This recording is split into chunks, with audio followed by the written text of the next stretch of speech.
What if the biggest thing standing between you and true mastery wasn't your intelligence, but your method? Most of us are taught that learning is about memorizing facts and cramming as much information as possible into our heads. But I've discovered a different truth.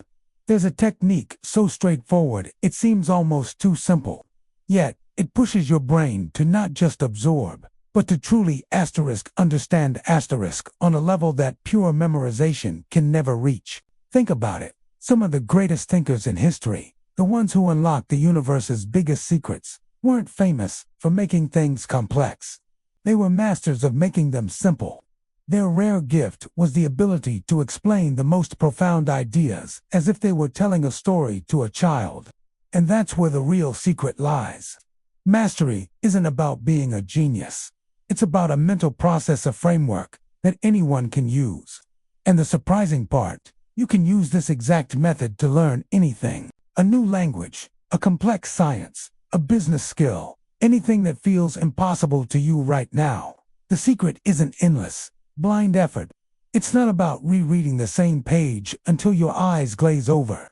The secret is forcing your mind to reorganize information in a way that makes it unforgettable. In this video, I'm going to walk you through, step by step, how to apply what I believe is the world's most powerful learning technique. By the end, you'll see that your brain isn't just a storage container for facts. It's a dynamic engine designed to simplify, connect, and create meaning. And once you learn how to use it properly, mastering new things won't just feel possible, it will feel inevitable. Stick with me, because this might change not just how you learn, but how you see your own potential. Let's begin. Imagine you're staring down a difficult subject.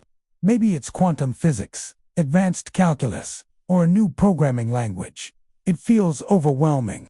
The default reaction for most people is to think, I need to memorize all of this. But here's the first and most important shift. Don't start with memorization. Start with simplification. Pick one concept, just one. Now, take a blank piece of paper and write down your understanding of it as if you were explaining it to a 7-year-old. Use simple words, short sentences, everyday examples you can picture in your head.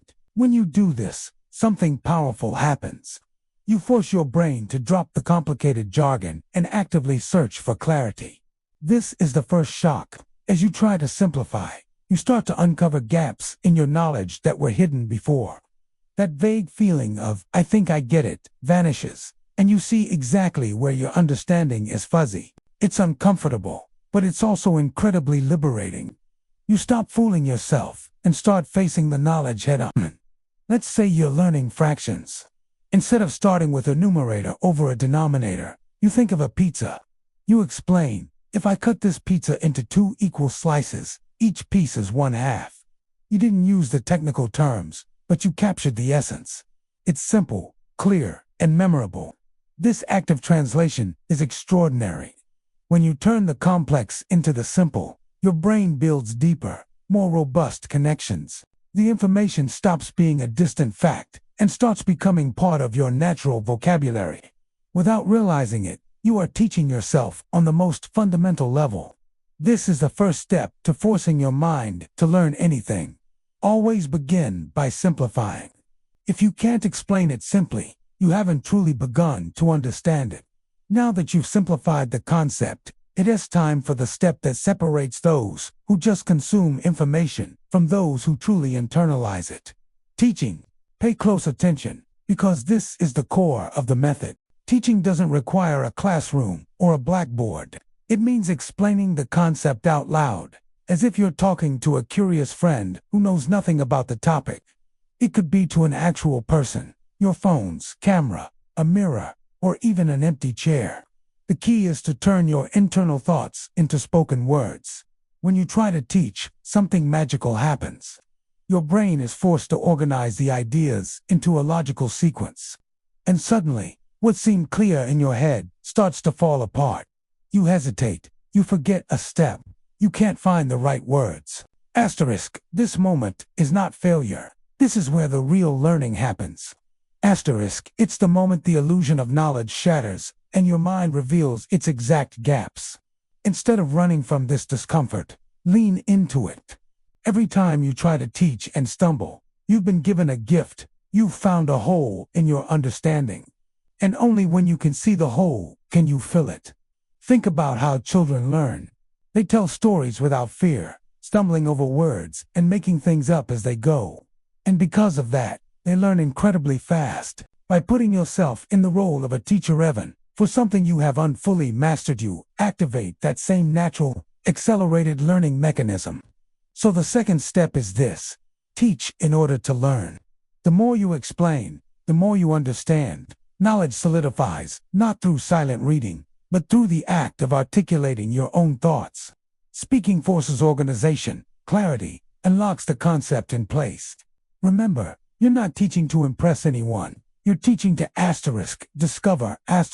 With every explanation, your mind rebuilds itself, and what once seemed out of reach becomes a part of you. So you've simplified, and you've taught, and in the process, you've found the gaps in your knowledge. The next step is to review and refine. Go back to the source material. Look at the parts you struggled to explain. Find a new analogy, a different example, or swap a difficult term for a simple image. Then, try to simplify and teach it again. It's like polishing a rough stone. With each pass, it becomes smoother and clearer. Every time you review and re-simplify, your mind reorganizes the information. What was once a fragile, memorized sentence becomes solid, genuine understanding. You're no longer relying on rote memory. You're operating from a place of true comprehension. This is the third step. Review until you can explain it simply. Because the ultimate test of knowledge isn't a multiple-choice exam. It's whether you can convey it in clear, simple words. If you're simplifying, teaching, and reviewing, you're already miles ahead. But there's a higher level, creative repetition. This isn't about mindless repetition. It's about playing with the knowledge, presenting the same idea from different angles. Your brain loves variety.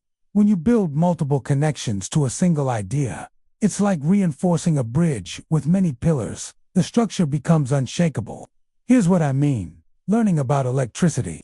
Explain it once using wires and light bulbs. Then, compare it to water flowing through pipes. Finally, sketch it out on paper. Studying history. Don't just recite dates. Turn it into a story about people. Then, imagine it as a stage play. Then, write a newspaper headline about it. Learning a language. Use the same sentence structure in 5 different, real-life contexts. See the pattern? The content stays the same, but the form changes. This shift forces your brain to create new neural pathways. The result is that you don't just understand the knowledge. You become able to use it flexibly in any situation. And here's a detail almost everyone misses. When you play with learning, your brain treats it as pleasure, and pleasure activates your memory systems far more powerfully than obligation ever could. This is why children learn so effectively through play. So the fourth step is, don't be a mechanical repeater. Be a creator of versions. Each new way you explain an idea is another layer of cement, setting that knowledge permanently in your mind. Now, pay close attention, because this is the moment where many people give up. The power of error. You'll try to simplify, explain, and review, and you'll still stumble. The words won't come. Your logic will break. The explanation will fail. Most people see this as a sign of failure. The truth is exactly the opposite. Error is your compass. It points directly to the spot where real learning needs to happen. When you make a mistake, it doesn't mean you know nothing. It means you found the exact point where your mind has not yet built a solid bridge. And that is precisely where you should focus your energy. The error isn't an obstacle. It's your map. Imagine you're studying probability. You try to explain why a coin toss is 50-50ths and say, because there are 2 sides. It sounds right, but it's incomplete. Stumbling here forces you to realize you need to understand independent events.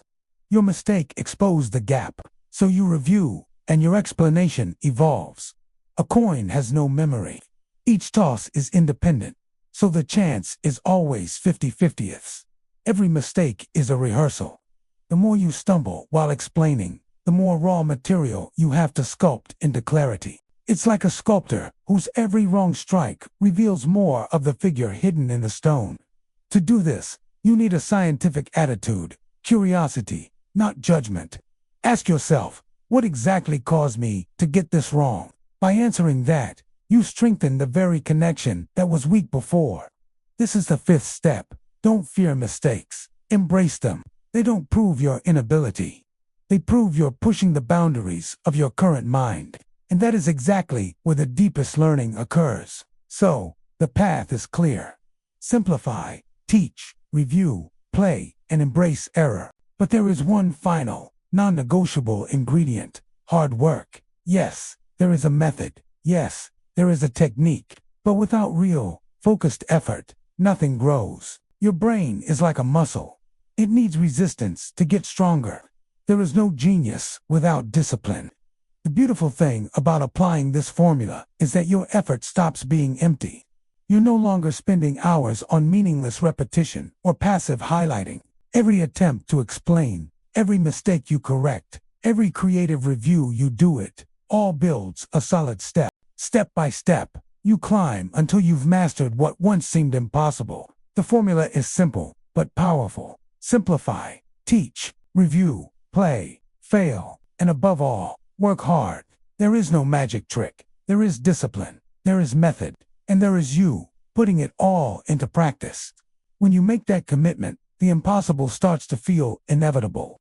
Because a mind that is stretched in the right way never shrinks back to its old size. So here's your challenge. Today, pick one topic. Anything. Take a sheet of paper. Simplify it. Explain it out loud. Review your gaps. Play with it using different examples. And embrace your stumbles. Do this with discipline, every day. You'll discover, through your own experience, that there are no limits for someone who works intelligently and consistently.